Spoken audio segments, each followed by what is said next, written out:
Om Vasudeva Sutam Devam Kamsa Chanuramardhanam Devaki Paramanandam Krishnam Vande Jagadguru. We are studying the second chapter of the Bhagavad Gita, and of the three great themes of this second chapter. First is, of course, the most important thing, self-knowledge. Who am I or what am I? Why is that most important? Because that is the claim of Vedanta. Vedanta is all about that. The claim is, if we truly know who or what we really are, and that is, there is no mystery about that. We are the Atman, we are Brahman, we are one with God, whichever way you put it, the divinity within us. When we know that, then all our problems will be solved. Solved, again, be careful. Solved means we transcend those problems. We really find the fulfillment that we are seeking for, transcending suffering and attainment of fulfillment. We find that when we realize who or what we truly are. So that is self-realization. The second great theme was, all right, self-realization, that's great. What do I do with my life? I have a life, a job that I have to do. So how do I handle that? There's space here. Come. Karma Yoga is the second great theme of the Bhagavad Gita. How to transform our daily actions into spiritual practice. To convert our karma into Karma Yoga. And then the third theme, which is going on right now, Arjuna asked the question, what is it like to be enlightened? What is it like to be enlightened? How do I know that I'm enlightened? Or more realistically, how do I know that I'm progressing towards enlightenment? What are the practices that I should do in my life? These are all implied in his question. The actual questions he asked were four. What is it like to be enlightened? He says, what is the enlightened person like in samadhi, when it's absorbed in that ultimate reality within? What is it like? And three questions about how is it like, what is it like for that enlightened person when that person interacts with the world, with the rest of us. So basically enlightenment with eyes closed and eyes open. With eyes open, how does this person sit? How does the enlightened person speak? How does this person move around? It seems to be very simple questions, but as we saw last time, there are deeper meanings in each of these questions. Note the word used for enlightenment here. Neither Arjuna nor Krishna is saying enlightened. They're using a term, sthita prajñā. Stabilized wisdom, settled wisdom. A very well-chosen term. Because as we proceed along the path of Vedanta, we very soon, if you put a little bit of attention to it and stay with it for a certain time, you will begin to get it.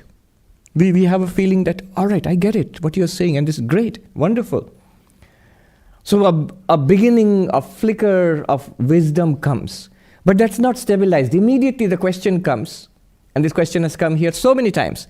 I get it when I'm here, but when I'm out there, when I go back home, when I'm in my job, in my family, and then I seem to lose the wisdom that I have gained. It doesn't seem to change my life. I'm still suffering. I'm still reacting the way I used to react. So how can we make this wisdom stabilized? Sthita prajñā. Prajñā means wisdom. What wisdom? Wisdom about who we are. What I am, the Atman. Sthita means, stadium means stability. It doesn't come and go. You will not say anymore that I got it, but now I'm confused again. I got it, but when somebody was rude to me, I just lost it. I got it, but when somebody pulled in ahead of me and took the last available parking, I was deeply, deeply unhappy. So I cannot honestly say I am really at peace and quite happy. So stability. Once we have that stability, we will not complain in that way. In fact, we will not complain at all. As I say, One big problem of enlightenment is you lose the right to complain. Now, we were looking at Sri Krishna's answer, verses 56, 55, 56, 57. In 56, Sri Krishna uses a phrase, Vita Raga Bhaya Krodha. Those are books you can see in verse 56, Vita Raga Bhaya Krodha. What is it like to have this stability in wisdom? This person has transcended. Vita means transcended, gone. Not that the person has gone. What has gone is raga, this attachment, bhaya, fear and anxiety, krodha, anger. So this person has forever gone beyond these things. Now this is worth thinking about. Especially when we ask, how do I know that I'm progressing in spiritual life? These are the indicators. Ragaha. It's very important. Ragaha. Ragaha here, not the Bengali raga. Raga means anger in Bengali. Here raga means attachment. Attachment. From which comes viraga, detachment. Vairagya, the dispassion, which a monk is supposed to have vairagya, dispassion. That raga is attachment. So attachment, and is transcended attachment. Attachment to what? What kind of attachment? Attachment to persons and things and places, anything. And why do we have this? It's because we think, we feel, we don't think, we are sure. I am incomplete. There are places, those who have empty chairs next to you, raise your hand. Yes, so anywhere, you can just sit. Go sit. We feel that I'm incomplete and this person will make me complete. This job will make me much better, much happier than I am. This food or this place or whatever it is. Relationships, gadgets, accomplishments, ragaha. It's a very big factor in our life. And this becomes our project in life. Not one after another. This is the driving force of samsara. Two interesting places I lived in is Manhattan here, and before this was Hollywood. So the raga, the pull of the world. Here, somebody said in Hollywood you are successful if you're glamorous, if you have made it. I saw young people coming, and their whole thing is, how do I get into the movie industry? And some doesn't have to be an actor. It could be a script writer, something like that. And that's the goal. And the idea somewhere deep inside, there's nothing wrong with that, see. But the problem is, the deep inside is the expectation, if I get that, then I'll be fulfilled. I will be happy. No, unfortunately. So that is one. And here you're successful in Manhattan if you're rich. So the same kind of young person comes here hoping to make $1 million. Again, nothing wrong with that, except one thing. Underlying that is the deep feeling that if I get that, I'll be fulfilled. If I do not have that, I'm a loser. No, absolutely not. And how do you know? Evidence. We just simply ignore the evidence of our own eyes. Throughout history, just see the people you think who have made it, ask them. Are they happier that they have made it? Yeah, in one sense, yes. Are you fulfilled now what you expected? No, not at all. Now I want something else, or more of that, or a variety of that. Now I've got a film, now I want a second film. Now I want an Oscar, or something like that. I've got $1 million, now I want 10 million. That seems to be the next step. Rat race, ragaha. And somebody said, rat race, if you win the rat race, you're still a rat. And it won't let you get off the race, because you have the deep feeling, especially in this country, where it seems, it took me some time to understand, coming out from India, that it's bad to be poor. It's not. There's something wrong with me if I'm poor. There's nothing wrong with you. Economists, sociologists all show. Yes, of course one should be up and doing, trying one's best to attain what is good, what you think is good in life. But just because somebody is poor, it's not that the person is a worse person than the person who's rich. Often it's the other way around. But it's a lot to do with karma. Our wishes are usually fulfilled if we have a lot of good karma to back it up. And bad karma often leads to a lot of struggle and unhappiness in life. But raga, the fundamental thing is raga means this grasping, this will make me happy. The enlightened person doesn't have that. Why not? Because the enlightened person realizes, I am the Atman. Where does raga come? If I am this body, if I am this mind, this body-mind complex, and a tiny being among so many other beings, then I'm conditioned just like everybody else. And I'm programmed. This is the way you go and this is how you will be happy. But if I'm not, this little body is not my entire story. It's a page in the book which I'm reading. I really know, not just as rhetoric, but I really know as a fact that I am the Atman, that I am an immortal soul, I am the spirit, whatever you call it. The birth of the body is not my creation. The aging of the body is not my aging. And the death of the body is not my death. If I know that, if I see that I am infinite, that I have nothing that there is in this world which can give me. Vivekananda said, this mud puddle of a world. There's nothing here that it can really give me. Nothing here really will fulfill the want that I have within. The want that I have within will be fulfilled by self-knowledge. Or God. For those who are devotionally oriented, they speak of a God-shaped hole in the human psyche. Especially in the last 200-300 years, when people have stopped believing in large numbers in religion. So there is a kind of, so God is gone, but not gone. We think God is gone, but we have this gap, this hunger, unsatisfied within. What will fulfill it? And we are trying, raga, we're trying to fill up this deep want within us. There are hopes that one day art would supplant religion. So art is the new religion. And here you are, one of the places in the world which is the peak of that kind of thinking. You have the museum mile here. And so art, or some kind of social project, socialism, communism, capitalism, that becomes the passion. Or nationalism. So life for God, no, that's outdated. Life for my nation. So that becomes the new idol to worship. We tried, all of these were tried. Science, ecology, nature, the gender wars. Tried all of that. And all of them have roles to play.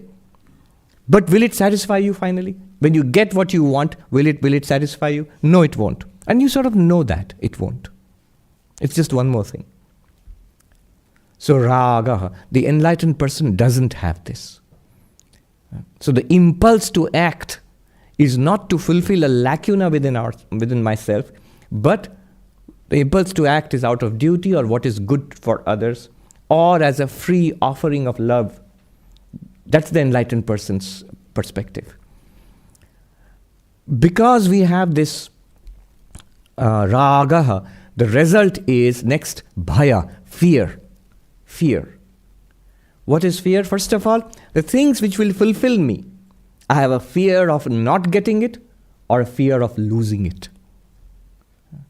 The people, the job, my health, my good circumstances, things are going nicely, immediately fear is there that very soon it won't go nicely. And it won't.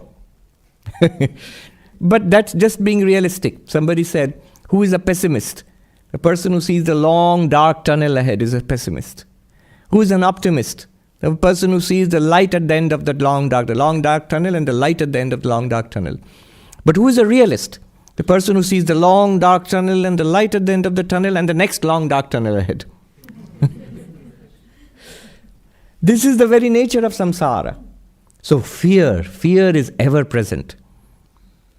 For the worldly person, fear is ever present. Those who think I'm only a body and mind, this little being, fear is inevitable.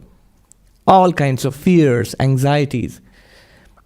I was reading Ernst Becker's classic book, The Denial of Death.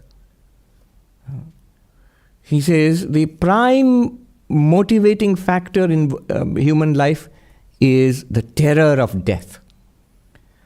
We, at one level, we are afraid. Everything that we are working towards, everything will be wiped out. Everything. Time will come and wipe out everything. So whatever we hold dear, including this very body, including the knowledge that we have gained, everything will go. Time will erase everything. So this thing we know deep inside, and we are terrified of it. Ernst Becker says. And so what is the result? He says the result is a deep denial of this. Of course, he's a psychoanalyst, Freudian, so he would say, deep denial, we suppress it. We suppress it. We don't think about it. If people say, a deep fear of death, no, Swami, I'm not really afraid of death. And Becker would say, aha, suppression. Gotcha. So you can't escape a psychoanalyst. If you say you have a problem, he says, of course you have a problem. If you say you have no problem, deeper problem. You're suppressing it. Very serious. Now, Freud was once asked that what is your definition of normality? It seems everybody is abnormal according to... But he gave a beautiful definition, beautiful criterion, normality. He said normality is the ability to love and do your work. The ability to function in life. You're getting your work done. Not that you're taking up everything on your to-do list. He obviously had not seen 21st century Manhattan. That is impossible. Nobody can get through all of that. But generally, you are muddling through in life. You're okay. Then it's all right. It's normal. You're functioning. And to love means, can you relate normally with the people around you? Love, affection, relationship. Then if you have these two, normal. But terror, suppression, he says, Ernst Becker says, suppression. It's a book, it's a dark book, but worth reading. He got the Pulitzer Prize for it, Denial of Death. I think it was in the 1970s. And the introduction is by the editor who was in a science magazine. He wanted to interview, because the book was so popular, he wanted to interview Ernst Becker, Dr. Becker. And when he called, I think Dr. Becker's wife or somebody said that he has got terminal cancer and he will die in a few days. Denial of death. But he is willing to give you an interview. And so this person goes and is dying. And this author, Ernst Becker, says, see, now I have a chance to actually practice what I have preached. Now this death is coming up with all the suffering and all the terror. Can I remain steady and pass away with dignity? So that's the introduction to the book. And he did. We suppress it. And then what happens? So terror is there, it's suppressed. And then suppressed, of course, if you know Freudian psychoanalysis, suppression is never total suppression. It will manifest in some way.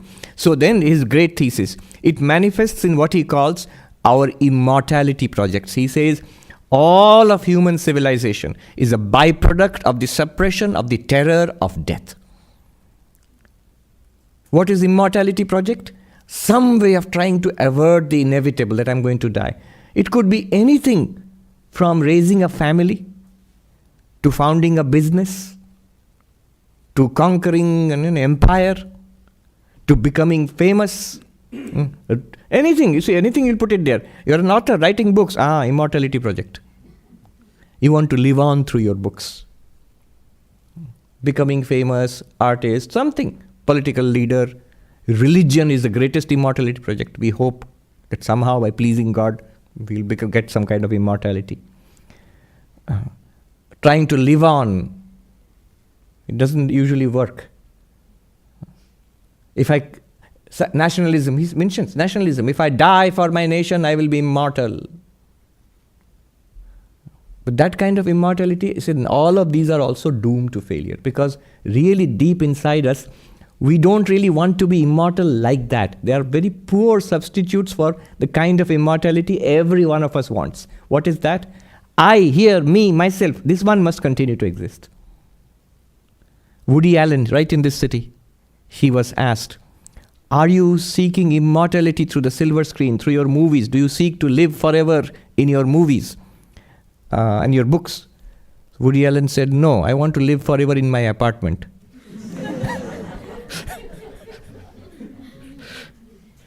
That is true. That's what people want. And this enlightened person has realized something which shows that we truly are immortal. Not just the enlightened person. All of us, we are. And so there is no fear. Transcends fear. In fact, the definition of enlightenment is fearlessness. True fearlessness. Not by erasing the universe, not by remaining in samadhi and does not see the universe and therefore fearlessness. No. Actually experiencing the universe, in this universe, and completely free of fear. In this body, living this life, facing death like every one of us. One European duke asked Swami Vivekananda, what can you teach me? Vivekananda said, I can teach you how to die. Not the suicide kind of death. When we face our death, truly how to die. Bhaya. The emperor Janaka, when he attained enlightenment, his master told him, Abhayam vai praptosi Janakaha. You have attained enlightenment, O Emperor Janaka.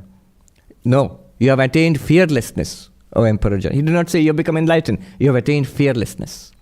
Vivekananda again and again kept on saying, be fearless, abhi, abhi. That is the practice and that is the result. Krodhaha, anger. Anger is a result of fear. When my expectations are thwarted, when I feel threatened, the result is anger. The enlightened person has no fear, is completely secure. Where will anger be? He feels one with all. With whom will he be angry? Do you ever get angry with your hands or your feet or your... No, you don't. You are that. So if you feel one with everybody, with everything, whom can you be angry with? Sometimes saints and sages do get angry, but that anger is for the welfare of others. Maybe they use anger to teach somebody. As Vivekananda said, a fool cannot get angry. The one who cannot get angry is a fool, but the wise person does not get angry. Vita raga bhaya krodha, free of transcending attachment and aversion, raga dvesha, bhaya, the resultant anxiety, terror of existence, and krodha, anger. With whom will you be angry? When all is but one, with whom will you blame, whom will you praise? You are one with everybody. Now, next, keeping this in mind, we have done verse number 57, verse number 58 onwards. Now, remember, the third question was, you're thinking, what are the first two questions? First question, how is an enlightened person in samadhi? Samadhistha. Second one, how does this person speak? Kim prabhasheta. How does he speak? We have already seen. How does this person react when faced with pleasant and unpleasant circumstances? How does this person react? How does he react? Verses 56 and 57, you look it up. Next question, third question was, how does this person sit? The deeper meaning of the question is, how does this person withdraw from the world in spiritual practice? Interiorize. Why is this question important? This is important for us. Those who seek to stabilize our wisdom, if we say that I'm beginning to get it, I'm beginning to understand what is meant by aham brahmasmi, I am the witness consciousness, I am the spirit. How do I stabilize it and manifest it in life? Manifest in life means in thought, word, and deed. How do I think like that? And how is it expressed in my day-to-day life? So, Swami Vivekananda said, religion is the manifestation of the divinity already within us. He did not say religion. I used to think about it. If you read Vedanta, you would say the definition of religion is the manifestation of the knowledge of the divinity within us, or the realization of the divinity within us. I am Brahman, to know that. He says, no, that's not enough. One might misunderstand. Knowing might be like book knowledge, Knowing might be like an intellectual conviction, which feels almost like the real thing. But are you able to overcome your problems? Because remember, the original proposition, the selling proposition for Vedanta was, you will be able to overcome suffering in life. Can you overcome your own suffering? Can you overcome your own existential angst? Can you attain lasting peace? If you have done that, then religion is working for you. Spirituality is working for you. Manifestation of the divinity within. It is the sthita prajñā, the one of stabilized wisdom, who can manifest this divinity within. How do you do that? Why can we not do that? What is the practice for that? I'm beginning to get it. How can I manifest it in my life? So you understand, it's a very crucial problem, crucial question, and it's an advanced question. It's not for the beginner. You just a minute, Swami. What is Vedanta and this? What is an Atman? All right. That's beginning, but this is advanced. How do I see it in life? How do I manifest in life? So the process is called, we have heard this earlier, nididhyasana. Nididhyasana means to remain with that clarity, the realization, the knowledge, to remain with that insight. Remain with that where? Not only in Vedanta class, but also in my life throughout the day, outside the class, inside the class and outside the class. Stay with it, not just in meditation, but in your work, in your recreation, in your leisure hours. To stay with it, stay with this realization. To stay with this realization is Vedantic meditation, different from yogic meditation. Yogic meditation, you must sit still. You must shut your eyes and withdraw from the world, and then you must concentrate. And there are many techniques for that, yogic meditation. Mindfulness techniques are there in Buddhism, and in yoga, so many techniques of meditation are there. Are all yogic concentration approaches. Concentration approaches means cut out the world, concentrate on this. And in Vedanta, you can do that. You can do that. But other than that also, when you are interacting with the world, then also you must do this. Stay with this knowledge. This is called nididhyasana. The awareness that here is the world, but I am aware of the world. I am the witness consciousness. This is drishya, the object. I am the drashta. Body, drishya, object. I am the drashta, seer. Mind, drishya, object. I am the drashta, seer. The pure consciousness, the real drashta, the real seer. Not the world, not the physical body, not the senses, not the mind, not the intellect, apart from all of that. In whose light the intellect and the senses and the mind function. That I am, that witness consciousness. The witness of the three states, not the waker, not the dreamer, not the deep sleeper, but I, the one pure consciousness, the pure subject, which appears as the waker and the waker's world, which appears as the dreamer and the dreamer's world, which appears as the darkness of deep sleep. I, the unchanging light of awareness. That one. Not the 5 sheets of the personality. See, all these techniques, they lead to the same thing. The 5 sheets of the personality. Many of you know what I'm referring to, the different approaches in Vedanta. The Annamaya, food sheet, not this. The Pranamaya, the vital sheet, not this. The Manomaya, the mental sheet, not this. The Vijnanamaya, the intellect, which we are using right now, not this. The darkness beyond it, the restfulness of the bliss sheet, Anandamaya, not even that. Neti neti. The witness consciousness of all of them, which uses all of them, because of which all of these function. That I am. Whether by the method of Panchakosha Viveka, by the method of Avasthatraya, by the method of Drigdrishya, whichever method you like. Multiple methodologies are there. I am that, stabilize. Stay with it. When we eat food, Brahmarpanam Brahmahavi, we chant. Many people do not know that is Vedantic Nididhyasana, Vedantic meditation. Many think it's a prayer for food. To chant it, then what do you do after that? You eat. No. You realize that you are Brahman. That is the point of it. What does it say? That what you are offering, actually the ladle by which you offer, Brahmarpanam, that is Brahman. The offering that you are making, that is Brahman. The paradigm is of the ancient Vedic fire sacrifice. So there's a fire, there's a priest, and the chanting of mantras, and the wooden ladle, and the ghee offerings, the offerings which are oblations put into the fire, and all this is going on. But what is Vedantic meditation? The ladle is Brahman, Brahmarpanam.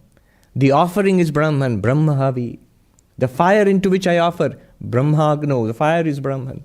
And the one who is offering, Brahmanahutam. I too am Brahman, or the priest is Brahman, whatever you're saying. Brahmaiva tena gantavyam brahma karma samadhina. The one who can defy all action. Look at the difference between Vedantic meditation and yogic meditation. Yogic meditation, stop it. Don't start offering things into the fire. Sit straight, breathe like this, close your eyes, concentrate here. That is yogic meditation. Shut out the world. And it's very powerful.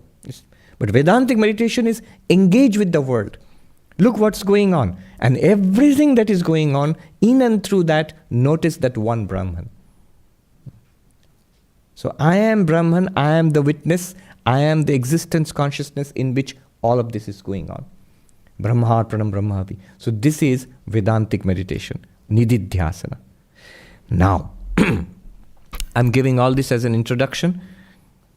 What Krishna will tell Arjuna here is, in order to practice that Nididhyasana, that's the key to stabilization. To stabilize your wisdom. The Brahmarpanam Brahmavi says, one who sees Brahman in this way in every action, that one realizes Brahman. That one becomes the sthita prajñā, established wisdom. To do this Nididhyasana, there are two conditions. You will see that they are very important. The two conditions are indriya nigraha, control of the sensory system. Very powerful psychic energies are involved in the sensory system. And mano nigraha, control of the mind. Control of the sensory system, control of the mind. By mind is included mind, intellect, memory, all of that. Activities internally. And the sensory system which interfaces between you, your mind, and the world. Control of these. There are powerful energies involved here. If we do not do that and we try to jump straight to Vedantic meditation, the complaint will be, we keep failing, keep getting swept away.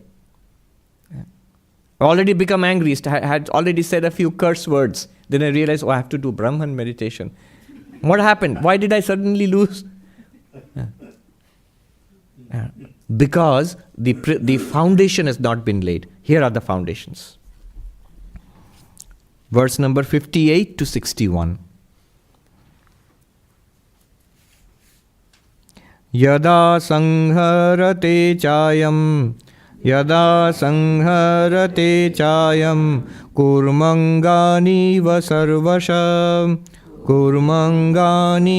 sarvaśhaḥ, indriyāṇīndriyārthebhyas, tasya prajñā pratiṣhṭhitā.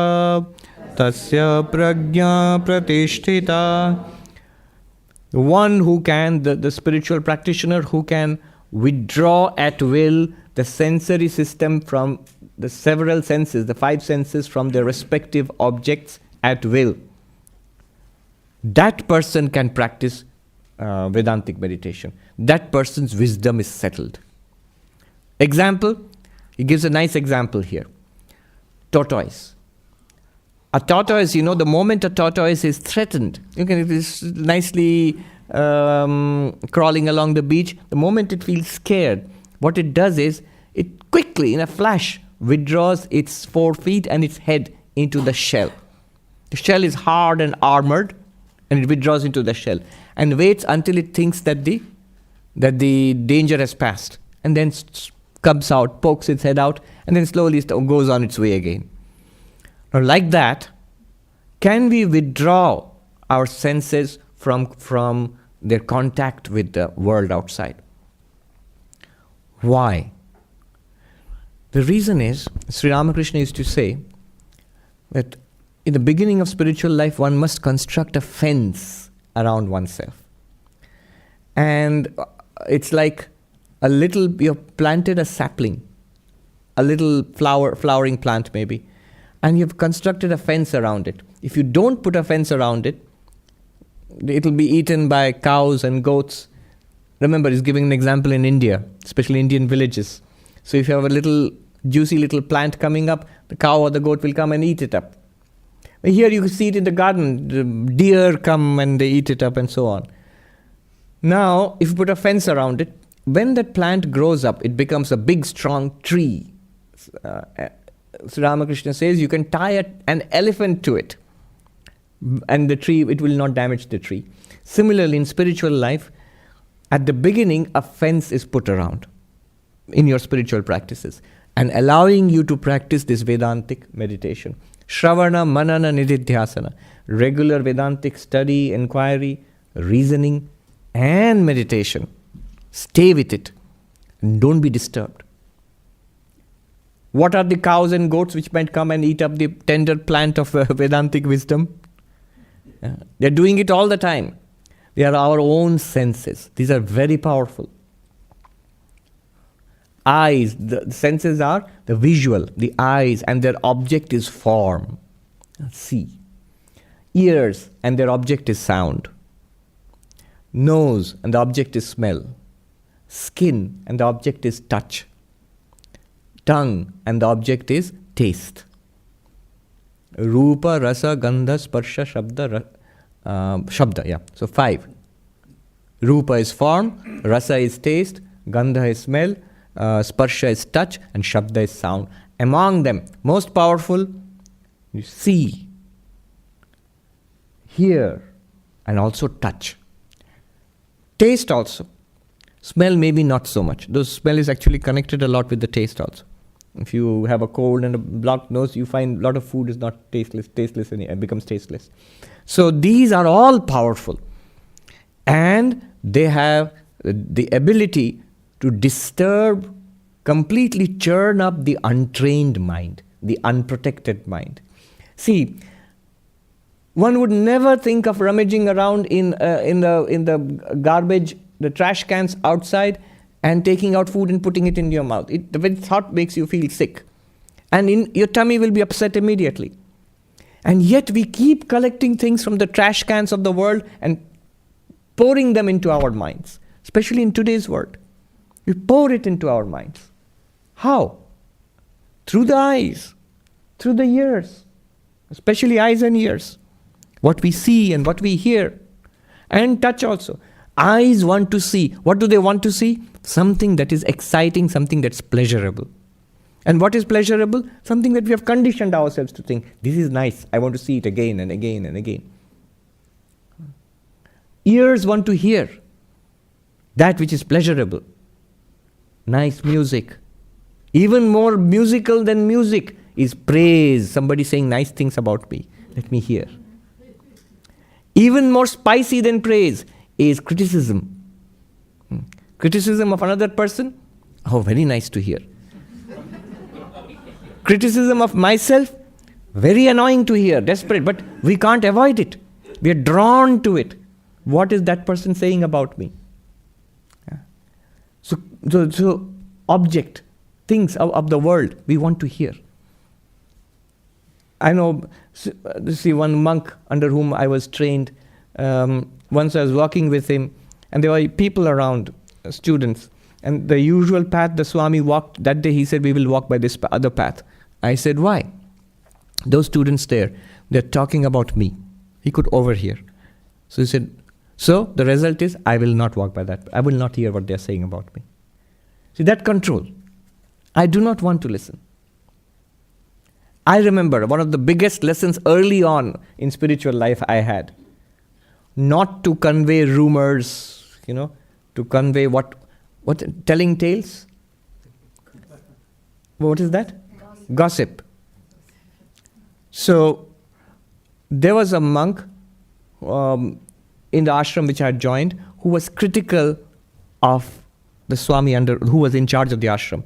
And then that's natural. One might say something or the other. But then this monk told me, I was new. I hadn't heard such things, that you could actually criticize the senior Swami and so on and so forth. I felt very shocked. And then I told another senior monk, this monk is saying bad things about our Swami. And this other senior monk did not like the first monk. So he immediately got something he said, come with me, you must immediately report it to the Swami. I was terrified. I'm the newcomer. I mean, that's a horrible situation to be in. So I was sort of willy-nilly dragged along to the office of the Swami, one who was in charge of the whole ashram, and whom I had the greatest regard for. The one great Swami, of course my Guru is, I've got my mantra diksha and all of that from Guru, and that's great. But my training in spiritual life, the stamp which comes from this Swami. And now I have to go for in front of him and carry tales about another monk. So this other monk says to me, tell him, Swami, hear what this novice has to say. Tell him what that monk said. So this monk has a project that I'm going to fix that guy. And I sort of mumbled out, he was saying about you. The moment I said about you, I got one of the worst scoldings of my life I've ever had till now. The moment he said about you, the Swami said, stop. I don't want to hear this. Never ever do such a thing. Never carry tales about another person reported to other. Does he want you to tell me this? No. And he went on. I still remember. It's like vivid. And it's one of those times, if you love and revere somebody and suddenly you lose all standing with this person, you feel like you can melt and disappear into the ground. You'd rather vanish. He said, you have encouraged him. Why did he say such thing? You have encouraged him. You are listening to him. You are behind all of this. He did it on purpose. He laid it on really thick so that I would never forget that lesson. And I never did. And the other Swami who had dragged me there, he saw that I was getting into trouble and the thing was not going the way he intended it to. And he said, no, Swami, he didn't want to come. Hey, you go, leave. Walk out, go.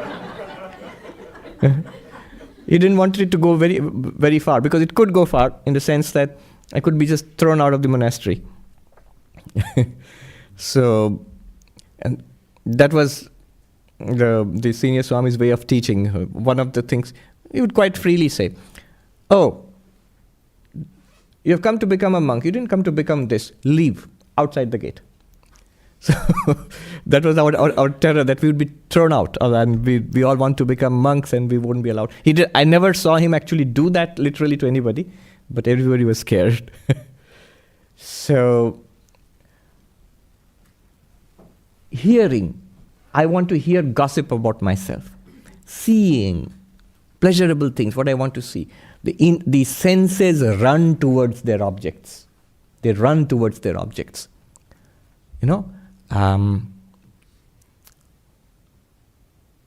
remember one monk who had been in the mountains for many. He had gone from our monastery and he was in the mountains. He was doing meditation. So in those days, there was no internet or anything like that, or TV. The newspaper was the source of news. And he said he would go daily to a little shop where the shop owner, remember it's high up in the mountains, the shop owner would give him a glass of milk so that he would take for nutrition. So one day he had gone down from his hut to that little shop, and he sat down there on the rough wooden bench, and there was this other villager who had come with an old newspaper, maybe 3 or 4 days old, and is reading it. And this monk said, something drew me, like I'm drinking the milk and I looked this way. You may laugh at it, you don't know. You deprive your senses for some time, you will see how much the hunger of those senses increases multiple times. I remember once I was very sick and I couldn't eat. If any food was given, I would throw up. Now it went on, I was on the IV for 15 days and had a very interesting experience. Body sick, unable to eat anything, even water, I just threw up. Now, in my dreams, I started dreaming about all the nice things I'd eaten. When I was a kid, I thought I'd forgotten those things. But see how deep they go. Now, the interesting thing is, it's not a hunger of the body. The body doesn't want it, can't take it. It's a hunger of the tongue, of the sensory system. The hunger is in the mind. The taste is in the mind, not so much in the body. And that's a great insight. The body doesn't really need it. It's the mind which needs, it's a conditioning. Mind also doesn't need it. Swami Turiyanandaji, there's a nice story about him, the disciple of Sri Ramakrishna, who was a strict Vedantin, a very harsh disciplinarian. In Belur Mutt, in the main monastery there, summer is like 110 degrees in the shade with 100% humidity. So you can imagine. Somebody said it's like walking through hot soup all the time. So in summer. Now they have a very beautiful, what you call yogurt here. It's like a lassi. And it is very nicely prepared with spices and all. It's very, very tasty, I can tell you that. It's offered to the Lord in the temple, and the prasad, the sacred food which is offered. So every monk gets it by turn. So every summer, if you're a monk, you in the main monastery, you'll get it once. And so I've had it, I'll still remember the taste. It's really good. Now, maybe just because it's so scarce, maybe that makes it more tasty. Now there's a story. Swami Turiyananda, when he was there in the early days of the Belur monastery, it was his turn. Remember, he's a disciple of Sri Ramakrishna, one of the senior most monks. He's regarded as an enlightened person. So, but everything goes by rote there. So it was his turn. In the afternoon, the young monk comes with the glass, the delicious thing, and he offers it to him. And the Swami takes a sip and says, "Take it away." And the monk said, "Why, Swami? Isn't it good? Didn't you like it?" He said, "I liked it, that's why." He doesn't need to do that, but it's a lesson to us. Jonathan Haidt, who is a psychologist here in the United States, he has a book, The Happiness Hypothesis. There, he raises an interesting question. We have so much positive psychology. If you go to the Barnes and Noble section, so many self-improvement books. There's among the best sellers. Rows and rows of them. Bestsellers. And why is it not changing our lives? He asked this question. Many of them, they may be anecdotal, they may not be academically rigorous, but they have good wisdom in them. And they all promise, how to be happy in so many days, and how to become popular, how to overcome fear of public speaking, how to manage your finances, how to lose weight, how to meditate, anything that you would want in life, everything, all in 7 days or 3 days or 14 days, all. And a lot of them, they'll give examples. It's worked for this, and this, that, and the other person. But why doesn't it work? Why are our lives not revolutionized by all this wisdom? Why not? It's not that it's false. It has worked in some cases. So he gives an answer. And the answer is exactly what Krishna is saying here. He says there, he gives the example of the elephant and the rider. The elephant, Mahut is the one who rides the elephant. The Mahut decides, I will go there, and then guides the elephant there. But remember, it will work only if the elephant listens to the Mahut, because the elephant is much stronger than the rider. If the Mahut wants to go right, and the elephant sees a bunch of bananas in a shop in left, an elephant wants that, there's no power that the Mahut can exercise which will make the elephant go right. So, he says, our intellects are the ones which are convinced by arguments. Our intellects. Who attends the seminar? Who? I do. It's really your intellect which attends. Who attends a Vedanta class? The intellect which attends. Who reads all those books in Barnes and Nobles? It's the intellect which reads. But who has to do the job? Not the intellect. I read and I'm convinced. 5 o'clock morning, get up and do yoga. That's really good. And here are the benefits, page after page. This is great. I'm going to do it tomorrow. And I put the alarm. Now at 5 o'clock tomorrow in the morning, the alarm rings and it's cold and it's very comfortable under the comforter. And I know that I have a long, hard day ahead. Maybe intellect says, the program, I have to get up. The body says, it's your program, you get up. I am going to remain under the blanket. I don't care. You never asked me. Did you ask me? I didn't sign up for this. Intellect is like the mahut. It's convinced by arguments and seminars and presentations and books and data. But the elephant, the sensory system, the physical body, they're not convinced. And so there's a struggle, and you fail. You fail. Worse is the mahut. He gives another thing. The intellect actually invents excuses. So it's like a deluded mahut. The elephant is going wherever it is going. The mahut says, yes, this is where I wanted to go. And Jonathan Haidt says, most of the time we are like that. Where we make excuses for ourselves. And he points out, what is the elephant here? He says the body, but especially he says the sense organs. He says they have he says they are autonomous. They're not directly under your control. You can't press a switch and make your eyes, ears, nose, all of them do what you want. He says no. They have a conditioning and a kind of limited autonomous intelligence. Nowadays we have AI.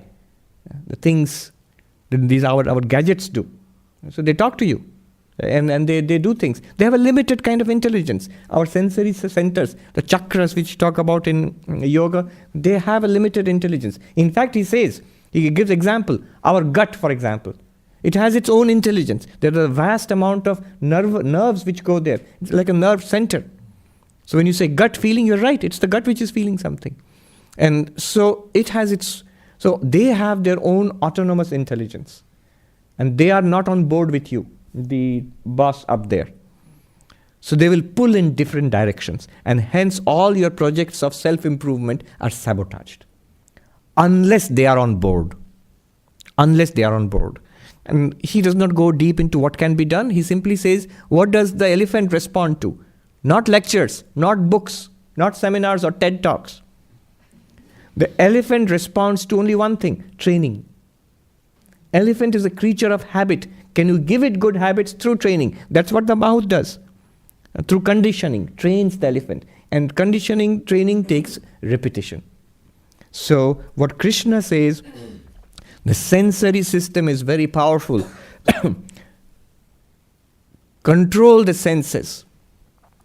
At the very beginning, he says, withdraw the senses from the objects. Be careful.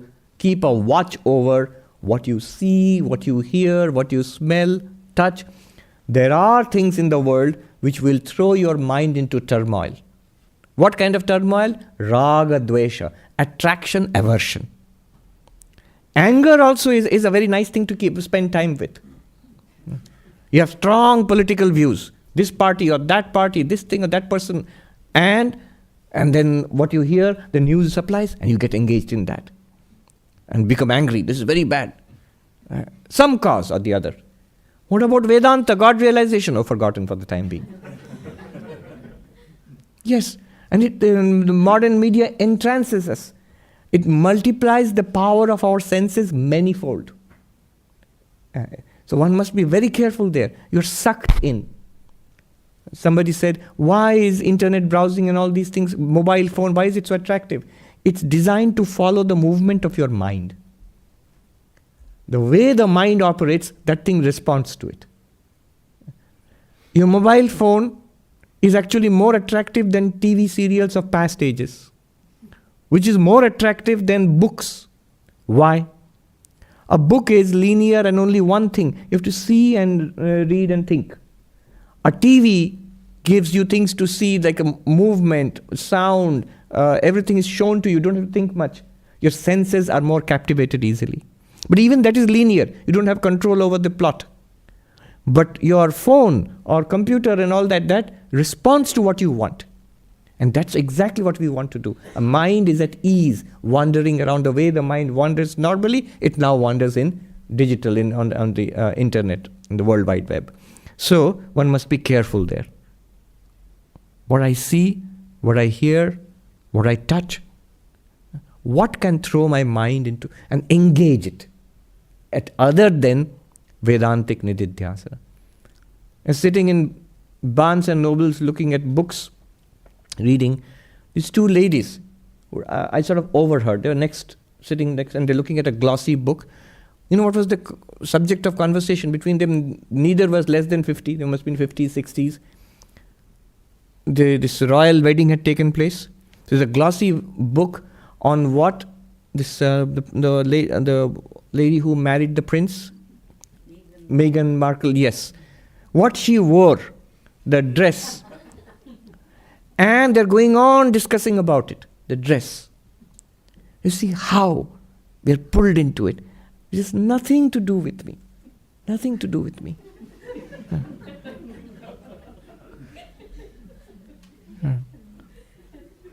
Another thing is arguments, big thing. Arguments. Never, if you're a Vedantic student, a spiritual practitioner of any kind, don't get into arguments about anything, especially about Vedanta. People become enthusiastic about Vedanta. First thing is, they'll try to pull in others, especially parents and children. Very nice, Swami. Can you do something for children? I said, no. First, you are interested, imbibe it, that will shine forth and that will do the best job for the children. If you want to, the first thing is they want to make their children enlightened before they are enlightened themselves.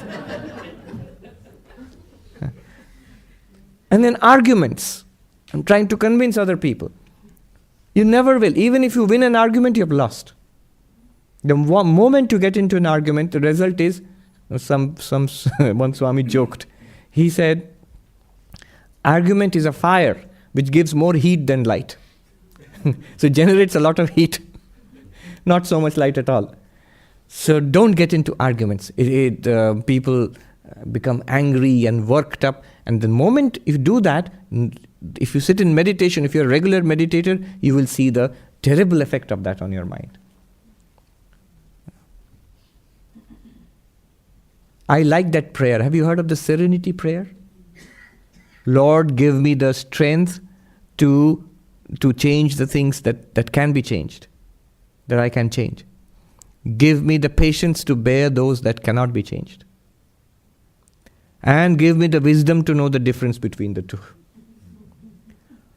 Often we slack off where we can actually make changes and make our lives better. We avoid those because it's difficult to make changes.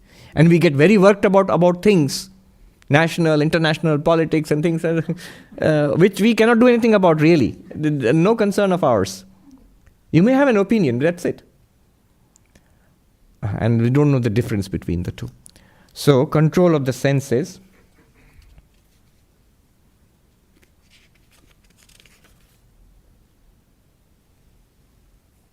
I think I should stop here because we did only one verse. I was going to do 1, 2, 3, 4 verses today. Do you have any question? Because we've run out of time. Yes. So when it comes to senses, is there such thing as moderation? Yes. So what does control of senses mean? It means balance, moderation. Do I cut everything off? The Buddha tried it. And the result was, he found that if you deprive your senses intensely, he fasted so much that there are these sculptures of the fasting Buddha reduced to a skeleton, and the stomach is touching the spine. So it became weak. Yes, in fact, one of the commentators here says that control of the senses comes automatically to one who's fasting.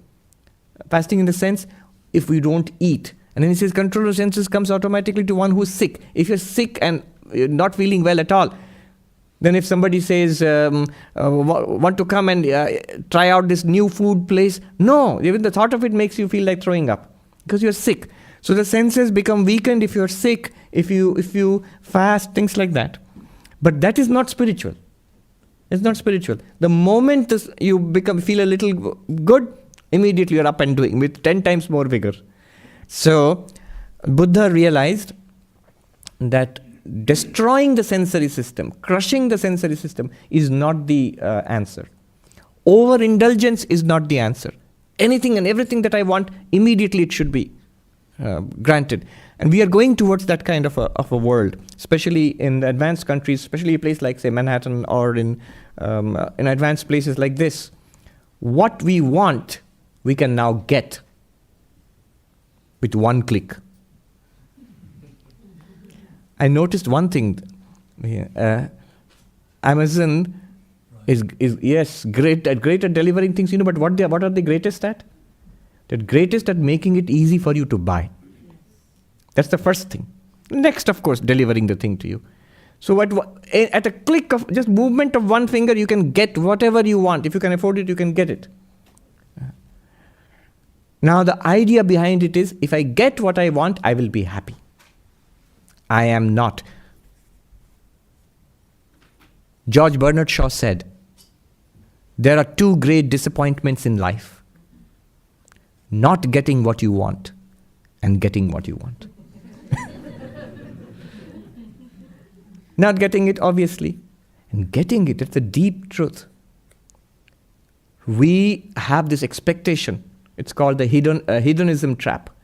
We have this expectation that by buying this thing, with this relationship, with this gadget, with this vacation, I will be happy. XYZ points of happiness. Very happy. And just about every time I do that, I find I get some pleasure out of it, but much less. Much less than what seemed it promised. Are you with me so far? And this is nature's way.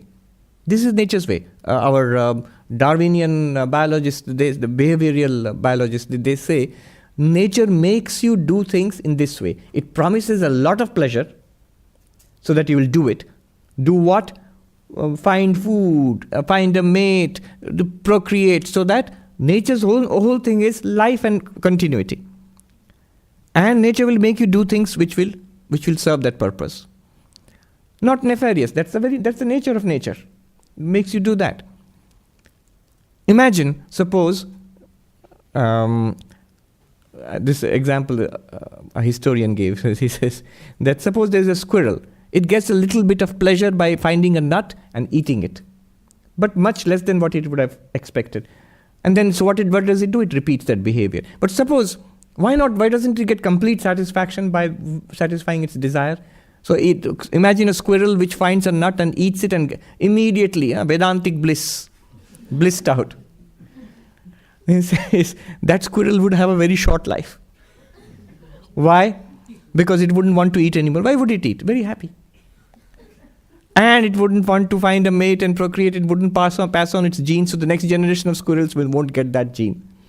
So it will be bred out of it, that becoming happy. So the very nature is that we will not be happy by fulfilling desires. It's something that nature makes us do, especially sensual desires. So the Buddha found moderation. He found middle path. The veena, if the string is slack, no music. The veena, if it is tightened too much, the string snaps. Too much austerity, too much indulgence, no spirituality is possible. Middle path. Middle path is moderation. Of course, Buddha's middle path, moderation, was pretty austere. If you see the rules for the monks, Buddhist monks, pretty austere. But moderation. In the Bhagavad Gita also much later, you'll see Krishna says, for the moderate person, yoga will work. Yoga bhavati dukkhaha. Yoga works in destroying suffering. For whom? For the person who's balanced, moderate. Somebody else had their hands up. This funny story about the middle path. We had a very wonderful Swami. I never saw him. His name was Gunatitananda Maharaj. He was a disciple of the Holy Mother. He was a prince of Travancore. He left his princely estate before when the British were ruling. So after independence, all those estates were seized. But he belonged to a royal family. But he lived as a very austere monk. And he was the one, from all accounts, the monks who have seen him, they told me. But he was eccentric too. So, middle path, he loved the middle path. One day he was knocked down by an auto rickshaw on the Grand Trunk Road in front of the monastery. He was not luckily very injured. They brought him back to the monastery. Swami, what happened? Middle path. He was walking in the middle of the highway. It's a real story. I couldn't believe it. Middle path. So not that kind of middle path. Balance. Balance in food. Gita will say, yukta hara, yukta swapna avabodhasya. balanced in food, moderate in sleep, moderate in waking. Not waking out, a whole city that never sleeps. Yes, we really need that advice.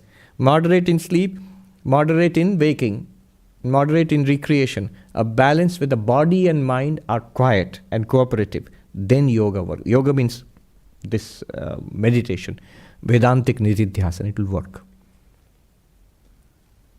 Very good. Om Shanti Shanti Shanti Hari Om Tat Sat Shri Ram Krishna Arpanamastu.